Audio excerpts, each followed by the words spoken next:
How's it going, everybody? The Shinobi rework has settled in, and so has the character in the meta. Shinobi firmly established itself in the pool of competitively viable characters, and during last week's Last Chance qualifier, we've seen him in pretty much every match. I have some tournament news for our console players towards the end of the video, so stick around until then. For now, we'll just start with the punishes. You guys know how this works. Easy ones first, then we'll move on to the more complicated ones, and then we'll finish with some extra tips and tricks. Here we go then. On a Guardbreak, you get a heavy plus the confirmed same side light. That's a combined 28 damage. In general, the confirmed light can add an extra 4 to all landed neutral attacks. On a heavy parry, you can get double lights if you delay the input. That's 16 damage. The more worthwhile option is the riposte though. It does 18 damage and allows for quite a potent mix-up into either kick or sickle rain. If you have trouble dodging this kick, watch this video here. I explain why this might be the case. Now, there is currently a form of unlock in the game that lets Shinobi get a sickle rain of a heavy parry. By unlocking at pretty much the frame the parry started, moving backwards and then lighting, it allows you to whiff the riposte. Then you relock and go for a sickle rain. I've made a video explaining this more in detail with Gladiator Skewer, so if you have trouble getting this, check out the video for a more thorough explanation. Depending on when you watch this video, this all might have been fixed already, as it certainly isn't intended behavior. And as a fourth option, you can also go for forward dodge into kick into ranged heavy. It's only 14 damage, but it has the potential to ledge, and it's also a great gank setup. More on that later in the video.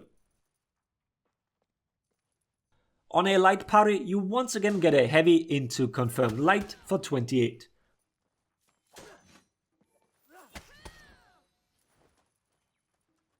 Or you do the unlock again.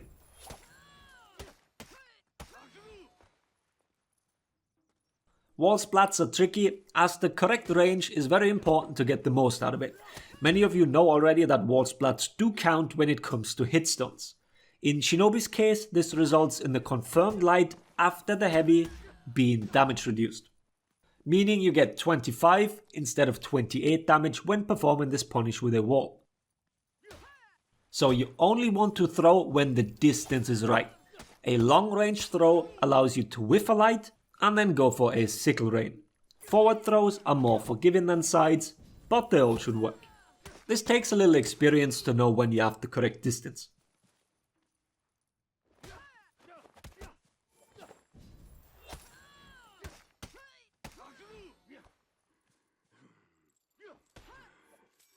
So, what to do when you are out of stamina?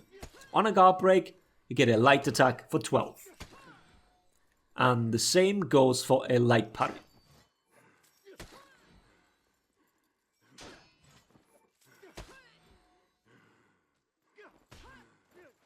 If you are near a wall when getting the Guardbreak, you can opt for a splat and get a heavy for 24.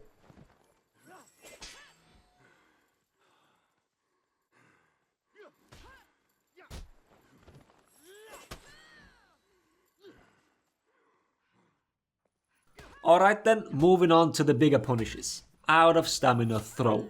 You throw to the side, then light, then backflip, then sickle rain.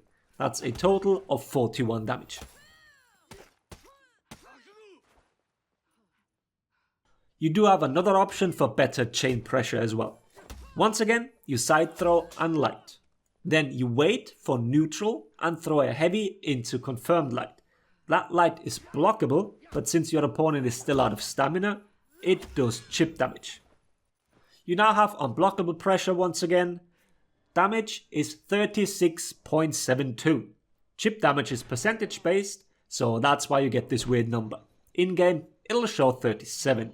So you sacrifice roughly 4 damage for more pressure and a second potential out of stamina punish. Speaking of, out of stamina parry also allows for this. First option is to delay your light as to not throw the riposte, then backflip and Sickle Rain again for a total of 41 damage.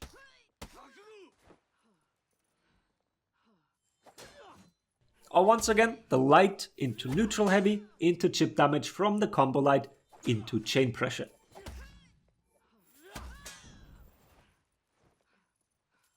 Or another unlock version, you once again whiff the riposte, then you go for a side Sickle Rain. Then you backflip into Sickle Rain again. This one clocks in at 49 damage.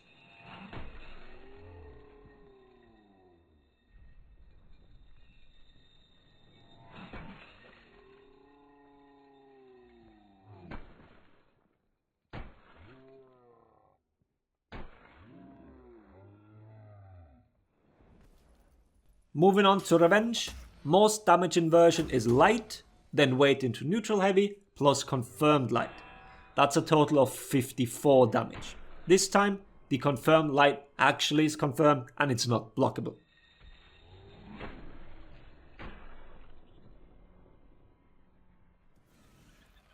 With multiple opponents around, you can also go for a full zone. For out of luck, Shinobi has some very good ones. If you manage to land your running kick, this will confirm both the heavy as well as Sickle Rain afterwards, netting you a total of 44 damage. A normal heavy will also confirm Sickle Rain for a total of 53.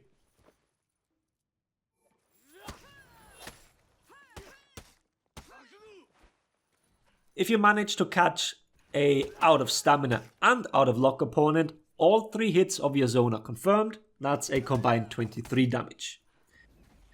A bash kick confirms ranged heavy, forward roll into flip kick into heavy. That combo gives you 29 damage total. Now for some extra tips. For one, his tier 2 feat, the shooting stars, do confirm either kick or a zone. This is extremely strong, especially the kick. The shuriken can confirm multiple projectiles, so the damage varies from 20 to 60 usually, but it can go higher. Into a kick, which leads into another mix-up. One of the strongest tier 2 feats in the game currently because of this.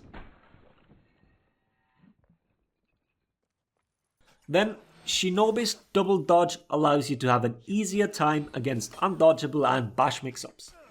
The premise here is that Shinobi can always buffer a dodge to avoid the bash, and then react to the undodgeable with his second dodge to deflect the attack.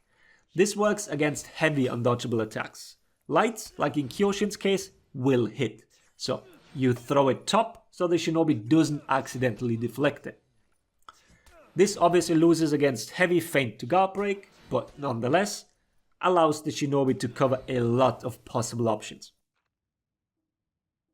Now let's talk Gangster real quick. Since Shinobi has an easy access to bashes, this makes it very easy to confirm damage from your teammates. I'll show you 2 basic setups, you can go and get fancy with it. First one is off the bash. You get your dodge bash, no matter how really, be it defensively or otherwise. You ranged heavy, and your teammate adds a heavy. You backflip into bash to confirm another heavy for your teammate, and then you keep going until the chain of your teammate is done or revenge has been fed. A similar setup is through Sickle Rain. You've seen in the previous punishes that there are ways to get it, or you have your teammate confirm it. A little trick here is that the backflipping from the second strike of Sickle Rain is much faster than the one after the third. So, depending on the heavy chain of your teammate, you want to adapt. Once again, it's about confirming chain heavies with your flip kick. And that about covers it. So, let's get to the console tournaments then. Jones asked me to promote, so here we go. This weekend there are 2 Dominion tournaments happening. One for PlayStation and one for Xbox. Both are going to be cross-region. Links for the sign-ups will all be down below. The PlayStation one is happening on February 19th at 11 AM EST. The prize pool is $800 Canadian to the first place and $200 Canadian to the second. This prize has been generously donated by the player Alfredo Pesto. So, a huge shout out to him and all other players that put up their own money for these tournaments.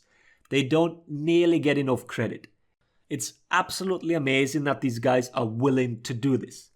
Thank you guys very much. But moving on, Xbox tourney is on 20th, also at 11 AM EST, and has a prize pool of $200 US. If you're interested in participating, sign up links down below, as well as the Discord link to the Honor Bound Gaming League. Thank you guys for hosting these. But yeah, that's it. Let me know if any of the punishes are unclear, or maybe you found new ones. I hope the video was helpful. Thanks for watching. Laters everybody.